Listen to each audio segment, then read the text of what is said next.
Eu sei que você não sabia, mas nós terraplanistas defendemos o formato da Terra bíblico, a cosmologia sagrada bíblica, a Terra plana. É só você pesquisar em Gênesis.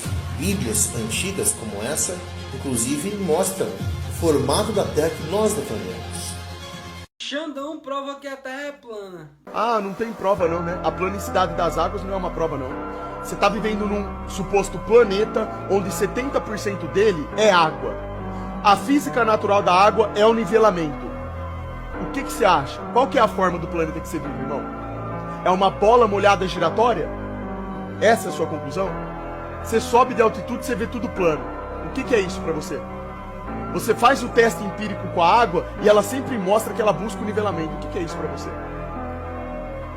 Isso aí não vale de prova? Você faz um teste de curvatura, você enxerga a cidade de Chicago a 90 km de distância, que deveria estar abaixo da curvatura, por torno de 700 metros. Isso daí não é uma prova pra você da planicidade das águas? Que o mar é plano e nivelado? Isso não serve como prova. O que é prova pra você é dizer que o átomo tem 6 prótons, 6 nêutrons e 6 elétrons. A questão aqui que eu tô apontando é o seguinte: o que eu quero saber, pra gente entender isso da bomba atômica, vocês estão falando do átomo, tem que ser provado primeiro que os caras conseguiram observar o átomo. Porque o que eu tô falando aqui é que os caras, segundo o que estão dizendo aqui, dizem que o átomo possui 6 prótons, 6 nêutrons e 6 elétrons. Quero saber onde tá a prova disso.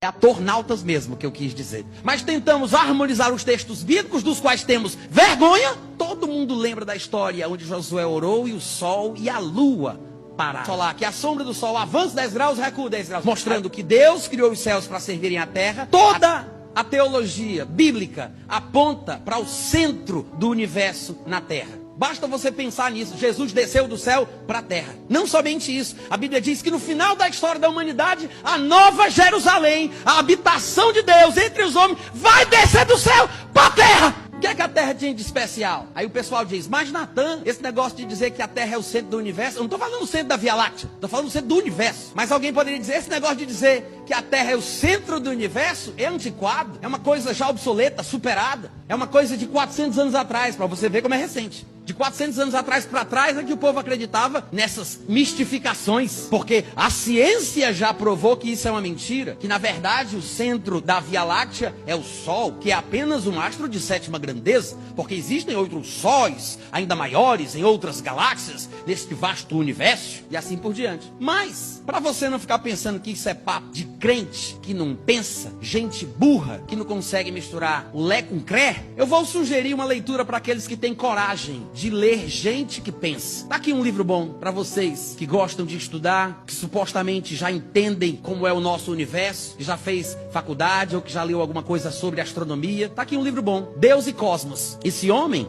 ele não é pastor, mas se você quer saber a formação dele, para que você possa se sentir confortável para ler o que ele tem a dizer a respeito de tudo isso, ele é professor de matemática, é diretor do departamento de ciências matemáticas em uma determinada universidade no Canadá, e ele é PhD em astronomia na University of British Columbia. PhD em astronomia. E ele diz por A mais B que no mundo científico se sabe que não tem como provar que a Terra gira ao redor do Sol. Pelo contrário, ele diz que nós temos evidências que apontam para a Terra como o centro do universo, inclusive nas descobertas mais recentes. E isso está em harmonia com os testemunhos da Bíblia, mostrando que Deus criou os céus para servirem a Terra para servir o homem. E a Terra é o foco da atenção divina. Se você tiver um primo, um parente, de repente um sobrinho, um filho que está fazendo faculdade e está sendo seduzido pela sabedoria deste mundo, como se o evangelho fosse uma coisa para idiotas, para ignorantes, semi-analfabetos, dá esse livro a ele. Deus fez o sol, fez a lua e as estrelas, e nós temos alguns vislumbres na Bíblia. Todo mundo lembra da história onde Josué orou e o sol e a lua pararam. E qualquer pessoa que é um pouco mais curiosa e estuda a respeito de cosmologia, sabe as implicações de uma declaração como essa. O que significa parar o sol e a lua? Como diz na outra passagem dos profetas do Antigo Testamento, a sombra do sol regredir 10 graus. Porque o profeta estava falando com o rei,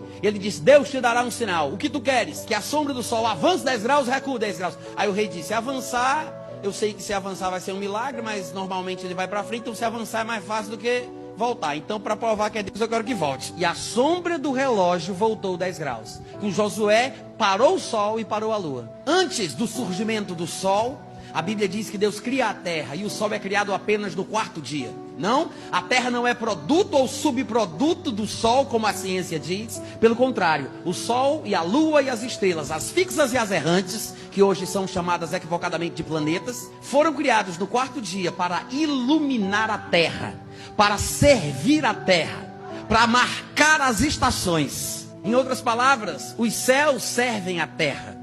A lua, o sol, as estrelas são lumiares criados por Deus para servir a terra com a sua luz, com os seus ciclos, com os seus movimentos, gerando estações, servindo de orientação para a humanidade. O céu serve a terra serve ao homem e o homem serve a Deus. Essa é a ordem bíblica e a ordem correta. Infelizmente, a loucura da sabedoria humana, porque os homens, tomando-se por sábios, tornaram-se loucos. Nós somos doutrinados a pensarmos na linha corrente que predomina atualmente, a busca por vida extraterrestre. Afinal de contas, pare para pensar, destes supostos planetas existentes neste universo, inventado pela ficção científica, o planeta para o qual o Filho de Deus veio foi esse. A expressa imagem da pessoa de Deus quis vir para a Terra e quis ser homem. Por que ele não foi mais para lá? O que ele vem fazer aqui? Se a gente está querendo falar com esses seres de inteligência superior, a gente está buscando seres de inteligência superior, ele vem falar com essa raça humana medíocre. Nós é que invertemos os papéis. Os cientistas, os filósofos, os astrólogos, astrônomos, né? Os cosmonautas, os atornautas, é atornautas mesmo que eu quis dizer, são os nossos sacerdotes. Virou religião, porque por causa das convicções que nos são passadas nos livros acadêmicos e nas universidades, estamos descaradamente desprezando a Bíblia e dizemos que somos o povo da Bíblia, mas tentamos harmonizar os textos bíblicos, dos quais temos vergonha, com o que é ensinado na universidade, para a gente mostrar que existe uma interpretação correta,